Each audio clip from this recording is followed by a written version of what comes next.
حضرت علامہ صاحب کی شخصیت کوئی تعارف کی محتاج نہیں. ہمارا جو ایشین طبقہ ہے اس کے علاوہ بھی اگر عرب حضرات سے بھی جس سے بھی ملاقات ہوئی ہے حضرت علامہ صاحب کی یا کسی انگریز سے ملاقات ہوئی ہے تو وہ ایک اپنی عجیب تاثر لے کر اس مجلس سے اٹھا ہے. یہاں تک کہ ایک شیخ کے بیانات میں نے خود اپنے کسی ساتھی کے ذریعے سے سنے جو کسی ایمبیسی کا کونسلیٹ تھا کہ اس نے کہا کہ یہ شخص جو میری مجلس سے اٹھ کر گئے ہیں یہ معلوم ہے کون ہے. اس نے کہا کہ میں اچھی طرح جانتا ہوں, میرے تو استاد بھی ہیں, لیکن اس نے کہا کہ نہیں شاید آپ نہ پہچانے ہوں. اس شخص کے بارے میں نے یہ تجزیہ کیا ہے کہ اگر یہ لوہے کو کہیں کہ یہ لکڑی ہے تو وہ اسی مجلس کے اندر اس کو لکڑی ثابت کر کے دکھائیں گے, اور اگر لکڑی کو کہیں لوہا ہے تو یہ لکڑی کو لوہا ثابت کر کے دکھا سکتے ہیں.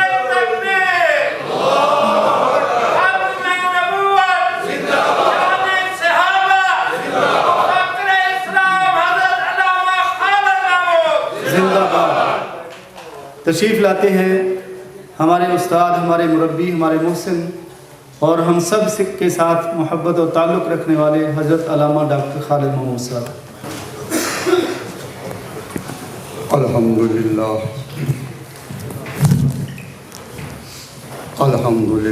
وسلام علی عبادہ الذین اصطفیٰ خصوصاً علی سید الرسول و خاتم الانبیاء وعلى آلہ الاتقیاء و اصحاب الاسفیاء. اما بعد فأعوذ باللہ من الشیطان الرجیم. بسم اللہ الرحمن الرحیم.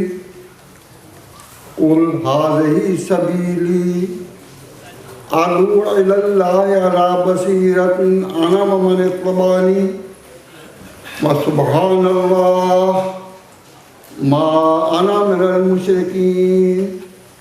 قال النبی صلی اللہ علیہ وسلم انزل الناس منازلهم او کما قال النبی صلی اللہ علیہ وسلم. حضرات, علماء کرام, واجب الاحترام, بزرگان قوم, سامعین عزیز, دوستوں اور بھائی, وقت اپنی تنابیں بڑی تیزی سے سمیٹ رہا ہے اور جس طرح عصر کا وقت قریب آ رہا ہے ہم سوچنے پر مجبور ہیں کہ ہماری اس امت پر اور اس قوم پر اور اس ملت پر بھی کہیں عصر کا وقت تو نہیں ہو رہا. بین الاقوامی حالات پر نظر ڈالیں تو بات اسی طرح سمجھ میں آتی ہے کہ ان پر بھی عصر کا وقت آ رہا ہے اور کہ نہیں کہا جا سکتا کہ ٹھہرنا نصیب ہوتا ہے یا آفتاب غروب ہوتا. وقت کسی کا انتظار نہیں کرتا, ہم ہی ایک دوسرے کا انتظار کرتے. میں اس وقت مختصر ارادہ کر دو بات کروں. باہر کے جو مہمان آئے ہیں ان کا حق ہے تو شاید میں زیادہ تفصیل نہ کر سکوں, لیکن ایک بات کی طرف میں توجہ دلاتا ہوں. ابھی تقریر ختم ہوئی, ابھی ایک تقریر ختم ہوئی اور جو ہی وہ مقرر گئے تو آپ کی نظر تلاش کر رہی کہ اب اس کے بعد کون آئے گا. میں یہ صحیح سمجھا ہوں یا غلط؟ پہلی تقریر سے آپ کتنا ہی معذور کیوں نہ ہوئے ہو, کتنی اس میں روشنی کیوں نہ پائی ہو, لیکن جو ہی مقرر نے اسٹیج چھوڑا آپ کی نظر حضی یہی تلاش کرتی رہی کہ اب کون ہے. اب جب صبح سے لے کر شام تک بلکہ سالہ سال سے آپ یہ کہتے آئے, سنتے آئے کہ حضور نے کہا لا نبی بعدی, کہ میرے بعد کوئی نبی نہیں.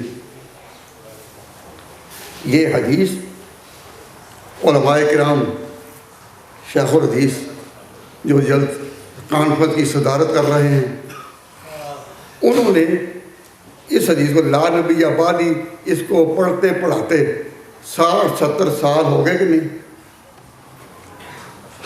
مولانا نور الاسلام ڈھاکہ کے